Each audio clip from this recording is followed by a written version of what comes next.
27 Mayıs 2025. Amorgos'tan ayrıldık. Adayla ilgili söylemek istediğiniz nedir acaba?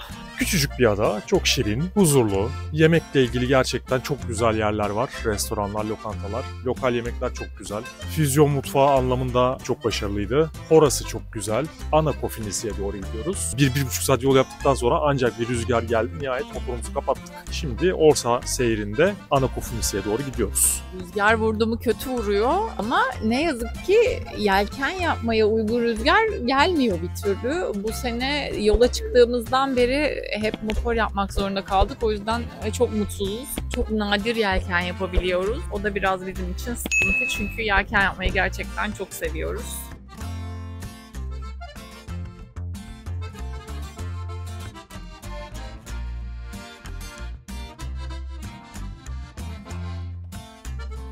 Adem sere serpe yatıyor. Kofonisi adasının Pori Beach'ine geldik. Burak botumuzu atmak için hazırlıkları yapıyor. Hep çalışan koca yapmışlar. Mikrofonun nerede senin? Şu anda mikrofona ihtiyaç yok. Rüzgar yok. İnanılmaz güzel bir deniz rengi ama hava 21 derece. Su sıcaklığını düşünmek bile istemiyorum. Çevre teknedeki herkes bikinisiyle, mayosuyla güneşleniyor. Evet. Ama denizde bir Allah'ın kulu yok. Botumuzu küçülttüğümüzden beri Burak botu çok daha rahat atıp çekiyor. Teknede günlük işler. Herkül koca yapmışlar.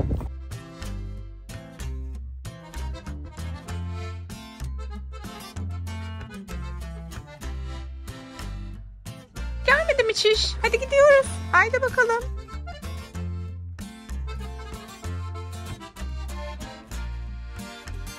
Sabırla bekler kızım.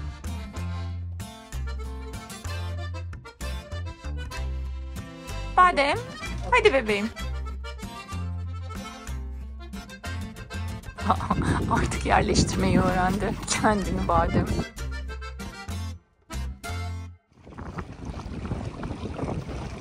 Çok güzel gözüküyor bulutlar.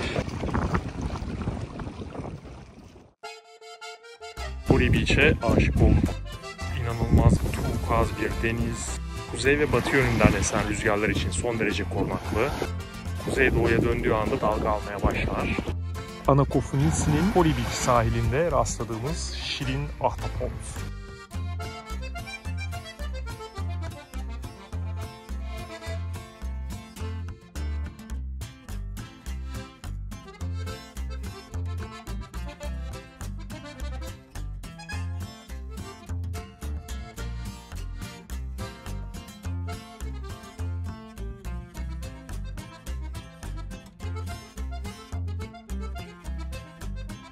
Hoş geldiniz. Hoş bulduk. Hadi Badem. Denizin muhteşemliğine bakar mısınız? 4,5 metrede zincirimizi tane tane görüp çabamızın da son derece güzel gömülmüş olduğunu görüyoruz. Atlayıp kontrol etmeme gerek yok. Yaşasın. Çok güzel görünmüyor mu? Yansımaya bakar mısın ya? Burası gerçekten cennet gibi bir yer. Hava son derece durgun bugün şansımıza. Millet kendi denize atmış durumda. Biz hala cesaret edemiyoruz. Ama bugün gireriz herhalde.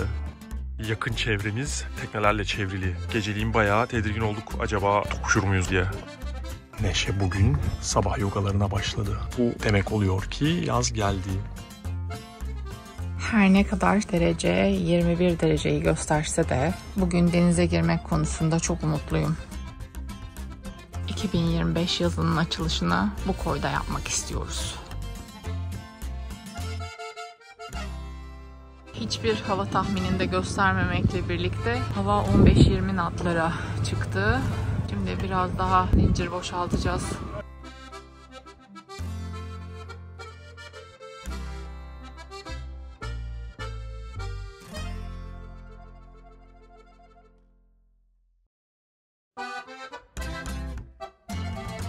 Sabahtan beri rüzgar hiç durmadı. Hava durumunda da hiç göstermemesine rağmen. Haydi bakalım selametle. Havanın durmayacağına kanaat getirdiğimizden kelli bademi Burak çıkarmaya karar verdi. Daha fazla beklemek istemedik. Rüzgar çok sertken çok büyük sıkıntı karaya çıkmak.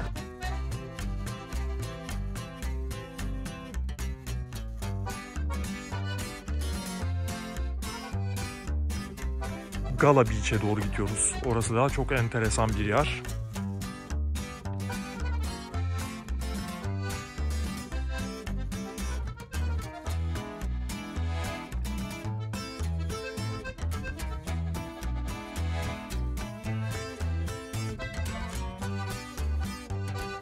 Burası Gala plajı. Karşıdaki kayanın alt tarafından deniz içeriye giriyor. Ama bu herhalde dönem dönem olan bir şey. Şu anda öyle bir durum yok. Fakat izlediğim bazı videolar var ki aşağıdan köpük köpük deniz suyu içeriye giriyor. Kaya oluşumları gerçekten inanılmaz. Akşam olmak üzere olduğu için ışık birazcık çekilmiş durumda ama yine de elimden geldiği kadar çekmeye çalışacağım. Gün boyunca hava çok sert olduğu için ve ancak durulduğu için şimdi kıyıya çıkıp bir yürüyüş yapma fırsatı bulabildik. Ne düşünüyorsun Neşeciğim? Gündüz gelmek lazım. Bir kere ürkütücü. Lütfen yanaşma. Yükseklik korkum yok ama ürkütücü. Kaya formları inanılmaz. Eminim denizin rengi sabah çok güzeldir. Şu anda bile pırıl pırıl cam gibi bir deniz. Dün geceyi de burada geçirdik. Bu geceyi de burada geçirmeyi planlıyoruz. Akşamları gayet durgun oluyor hava. Fakat gündüz saat 11-12 gibi kabus gibi esmeye başladı. Pori koyundaki tesis 4.2 rate'i var ama yemeklerin çok güzel olduğunu söylüyor insanlar. Sabah yürüyüşü yapmaya gidiyoruz. Sen dır dır dır dır yapıp beni çekim yapmamı unutturuyorsun. Burası 10 tekne civarında rahat rahat alıyor. İlk gece çok yakındı tekneler birbirine. Dibimize gelip birisi demir atmıştı. Bayağı stres yaşamıştık. Son geçirdiğimiz geceyi gayet rahat geçirdik. Burada karaya çıkış noktası da var. Güzel bir kızınız, oğlunuz varsa, karaya gitmeniz gelmeniz gerekiyorsa bu çıkış noktasını değerlendirebilirsiniz. Devil's Eye'a doğru gidiyoruz. Şeytanın Gözü doğal havuzuna doğru gidiyoruz.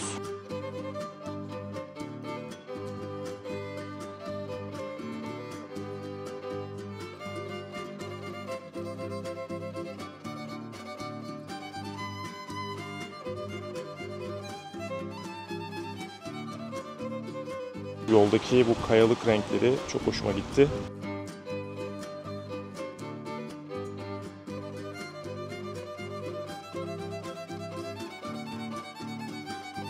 Şeytanın Gözü adanın güzel kaya oluşumlarından birisi. İnsanlar bu havuzcuğa atlayıp içinde yüzüyorlar. Şu anda deniz soğuk olduğu için ve sabah erken saatler olduğu için bizim cesaretimiz yok. Zaten kılık kıyafetimiz de yok. Görüldüğü üzere Neşe pantolon ve polarla.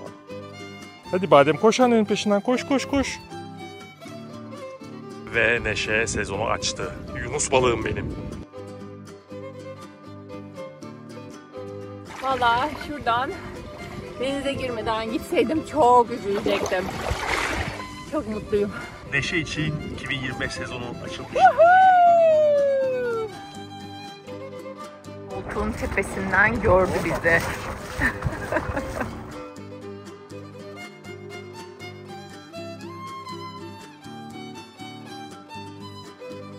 29 Mayıs 2025. Bu koydaki son günümüz. Sadece 4 tane tekne var koyda. Geldiğimizden beri çok kalabalıktı. 10 tekneden aşağı tekne yoktu neredeyse. Çok sakin. Demek ki Perşembe günleri bu koy nispeten daha sakin oluyor. Yine hava tahminlerinde görünmeyen şahane rüzgarlı bir gün. Sabahki huzurdan eser yok şimdi. Buraya geldiğimizden beri hava tahmini ne yazık ki hiç tutturamadı. Çok düşük olduğunu gösterdiği zamanlarda 20-25'lere vurdu bu koyda rüzgar. 8-12 gözükürken şu anda 20 esiyor. Çok mutlu değiliz o yüzden. Bir türlü bir sakinlik yakalayamadık. Bakalım ileriki günlerde umuyoruz ki daha sakin, rüzgarın daha makul olduğu günlerimiz olacak. Burak son hazırlıkları yapıyor. Kofonisi'nin Pori koyundan ana limana doğru gideceğiz. Yarım saatlik bir yolumuz var. Adanın merkezindeki koydayız. Limanın ilerisindeki Alarga bölgesi. 5,5 metreye attık demirimizi. 30 metre zincir döşedik. Saat yarım ve şimdiden dolmuş vaziyette. Geniş bir koy değil burası zaten. Herhalde maksimum 6-7 tekne alır. Şu anda hali hazırda 5 tekneyiz. Bir de lokal balıkçı ya da tur tekneleri var tonozda. Şunların tonoz olduğunu düşünüyorum. Zaten çok da fazla tonoz var. Bu akşam biraz sertleyecek gene. Bu yanımızda gördüğünüz iskele tarafımızdaki lacivert tekne şimdi geldi, tonoza bağlandı. Rüzgarın esiş yönüne göre şu anda çok bir derdimiz yok ama eğer rüzgar doğu yönden esecek olsaydı salma halkamızın içinde olabilir o tekne. Ama önümüzdeki 4 gün boyunca gayet sert bir şekilde 20-25 aralığında hep kuzeyden esecek rüzgar. O yüzden bizim için bir problem doğuracağını düşünmüyorum ve gelecek denizcilerin de mutlaka demir atlarken buradaki tonozlara dikkat etmesinde fayda var. Alan çok geniş olmadığı için sancak yönümüzdeki yelkenli tekneler de oldukça bize yakın.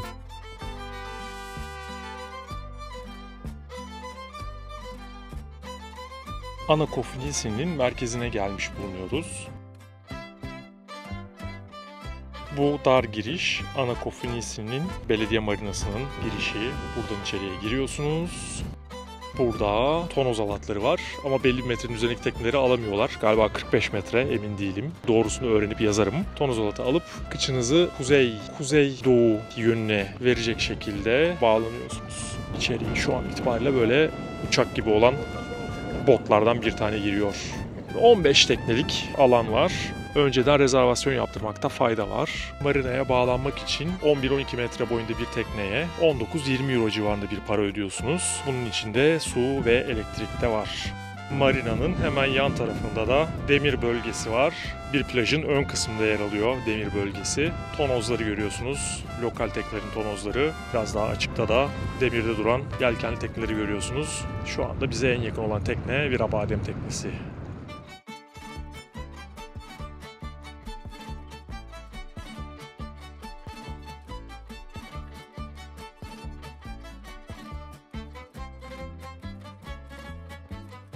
Yan yana birbirinden şirin, birbirinden güzel mekanlar, lokallerin yaşadıkları yerler. Bu küçücük bar ve krep dükkanı eskiden okulmuş. Karım belki buraya krep yemeye getirir bizi akşamleyin. Saat 7'de açılıyor gibi görünüyor. Az ileride de bir lokmadesçi var. Ya lokmades ya krep. Hocamın tatlı hızına yetişemiyorum. Adanın ikonik yel değirmeni bir bara çevrilmiş durumda. Çok güzel bir manzarası var.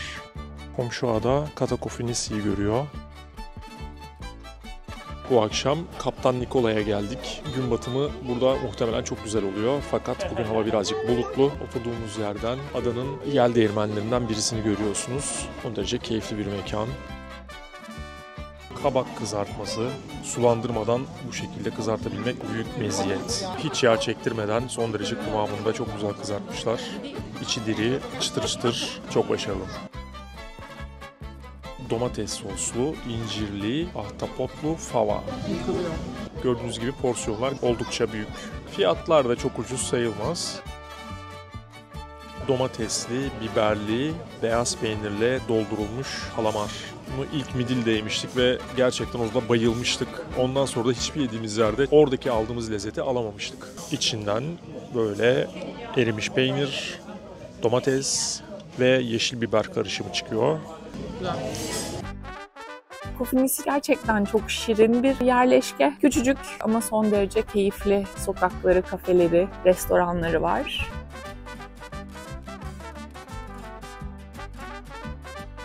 Buraya gelmeyi planlıyoruz. 31 Mayıs 2025 Kofinisi Adası'ndayız. Havanın 15-25'lerde estiği şahane bir gün daha. Bu sene Mayıs ayı ne yazık ki çok sert geçiyor. Burak Hoyte'yi söndürdü. Ne Hoyte'si bu havada. Denize girmek ne mümkün. Zaten hava oldukça soğuk. Gördüğünüz gibi Burak Polar'la. Bu adadan çok hareket de etmek istemiyoruz. Çünkü yolumuzun üstündeki adalarda hava daha da sert. Birkaç günü daha burada bekleyip hava biraz daha yumuşadığında Serenika Körfezi'ne doğru yol alacağız. Oo, sular çıkmış. Su ikmali yapacak Burak muhtemelen. Evet sevgili kaptanım, ne diyorsunuz bu havalarla ilgili? Hep esiyor, hep esiyor. Hiç durmuyor. Dün gece saat 12'ye kadar bayağı sağlam tekne gıcır gucur etti. O kadar çok esti. Saat 12'den sonra rüzgar durdu. Bu sefer de ölü dalga problemi başladı. Burası ciddi ölü dalga yapan bir yer.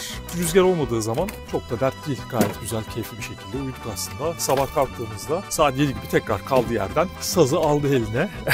Poseidon üflemeli çalgılarıyla yine üzerimize gacır gucur. Üflüyor da üflüyor. Üflüyor. Hiç nefesi kesilmiyor maşallah Poseidon'a. Calamia diye bir kafedeyiz. O kadar çok sallandık ki biraz ara vermek istedik. Bir waffle, bir kahve söyledik. Müzik keyifli, son derece relax bir kafe. Adadaki mekanların çoğu zaten çok keyifli. Şöyle de bir menüleri var. Aynı zamanda burası bir kahvaltı kafesi de. Street food diye geçiyor. Sokak lezzetleri. Fiyatlar adadaki her yerde olduğu gibi birçok adadan bir tık daha pahalı. Ama mekanlar gerçekten keyifli. Adanın inanılmaz güzel plajları var. Mevsimde eminim bu ada çok keyiflidir. Burak şu anda haritada rüzgarlara bakıyor. Evet aşkım söyle. Ne söyleyeyim? Hiçbir şey söylemek istemiyorum. Söyler misin? Çok mutsuzum. Kendimi çizgi filmlerdeki bela bulutunun altındaymış gibi hissediyorum. Böyle kafamıza yağıyor böyle sürekli. Biz nereye gitsek oraya geliyor rüzgar, fırtına. Bütün Türkiye'ye bakan Ege adalarının hepsi masmavi şu anda. Süt liman. Burası coşmuş durumda yine. Her zaman dışarıda yemek yemiyoruz. Bir kere dışarıda yiyorsak en az 2 defa, 3 defa, belki 4 defa teknede yiyoruz. Teknede de en az dışarıdaki kadar güzel mezelerimiz var.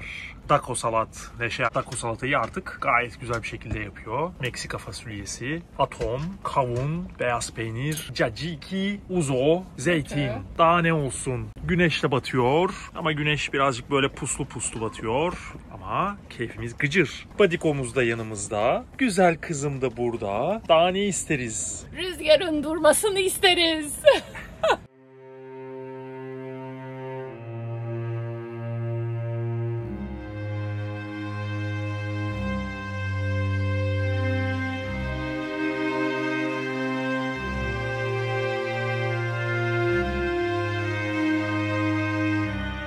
Gecenin bir vakti bu önümüzde olan bot üstümüze çıktı. Adamlar ya uyuyorlar ya... Sen yavaş!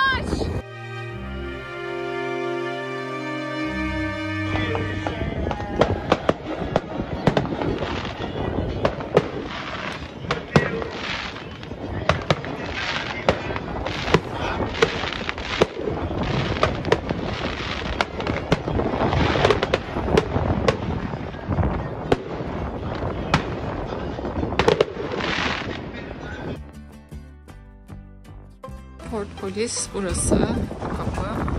Sadece gemi yanaştığında buradaki görevlileri görebiliyorsunuz. Onun haricinde boşuna gelmeyin.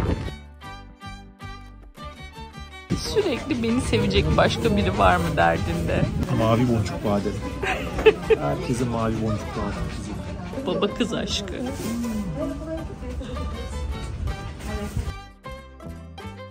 Belediye marina görevlisi Mikel yanaşan gemilere palamer hizmeti de veriyor. Bütün gün oradayım diyor ama biz bir türlü kendisiyle denk gelemedik. Son gün denk geldik. Yanaşmak istiyorsanız ya geminin yanaştığı saatleri denk getirin Mikel'i bulabilmek için. Telefonlarına genelde cevap vermekte çok mahir değil kendisi.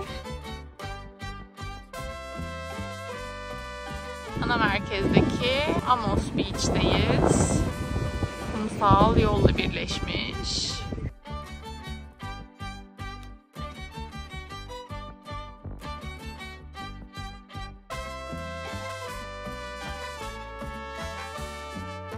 Koyda dinginizi yanaştırmak için bir burası var. Bir de şu kafenin olduğu yerin orada bir tane dingi dok var. Bir dahaki sefere gelsem kafenin olduğu tarafa doğru demirlemeyi tercih ederim. Bu akşam Migres Cycles gastronomi restoranındayız. Burayı Astibalya'da tanıştığımız Jack çok önermişti. İlk yemeğimiz dereotu yağında tarama. Menüdeki yemeklerin birçoğu enteresan yorumlar gibi gözüküyordu. Dereotu yağı çok enteresan bir lezzet katıyor.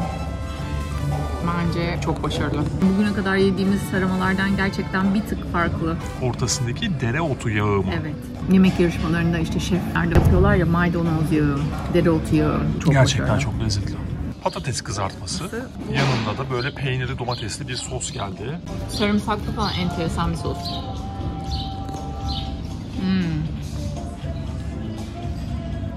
Enteresan. Patates kızartmasının bir ekstra durumu var mı? Bir kere içi yumuşacık, dışı çıtır çıtır. Hiç yağ çekmemiş. Çok lezzetli ve bu sos da bir enteresan lezzetli yani. Deneyiniz, görünüz kendiniz. Bu tadımlarda hep sen varsın zaten. Ben hiç yokum. Tadımları hep sen yapıyorsun. Çünkü zaman kazanıyorsun. Bana çektirtip kendin yiyorsun. Ben böyle melül melül bakıyorum sadece. Çok güzel. Balık çorbası. İçinde sadece taneleri vardı. Sosunu sonradan üzerine ekledi. Zeytinyağı, limon, balıktan yaptıkları sos. Yediğim en değişik balık çorbası. Gerçekten çok lezzetli. Bunu şiddetle her iki servis yapan arkadaş da tavsiye etti. Hem midye var hem istiridye var. Antep fıstığı. Beklenen tepki gelmedi. Görmedim. Bu biraz no.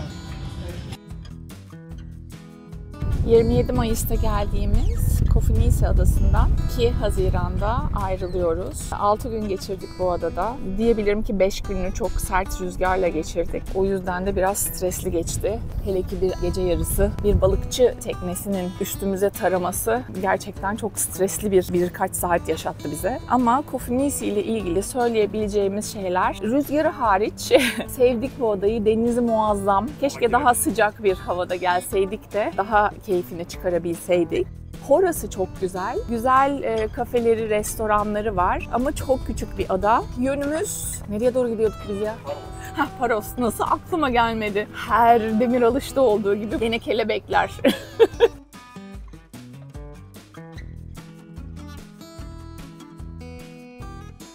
Burak son hazırlıklarımızı yapıyor. Yelken hazırlıklarımızı. Bugün rüzgar 10-15 civarı. En sevdiğimiz hava. Çünkü çok tekneye yatırmayı sevmiyoruz. Badem çocuktan ötürü. Değil mi badem çocuk? Badem çocuk yatmayı sevmiyor. Yatmayı seviyor, teknenin yatmasını sevmiyor diyelim. Kolayca aldık çapamızı. Burak çapayı sabitliyor. Yeni keşfedeceğimiz adaya doğru yola çıkacağız. Yelken seyri yapmayı planlıyoruz. Rüzgar müsaade ederse senaryo değişebiliyor. Havayı yakalayan bütün yelkenciler birer birer Kofinisi'den ayrılıyorlar. Tam fazladan alıyoruz. En sevdiğimiz seyir şekli. Buralar 8 metre.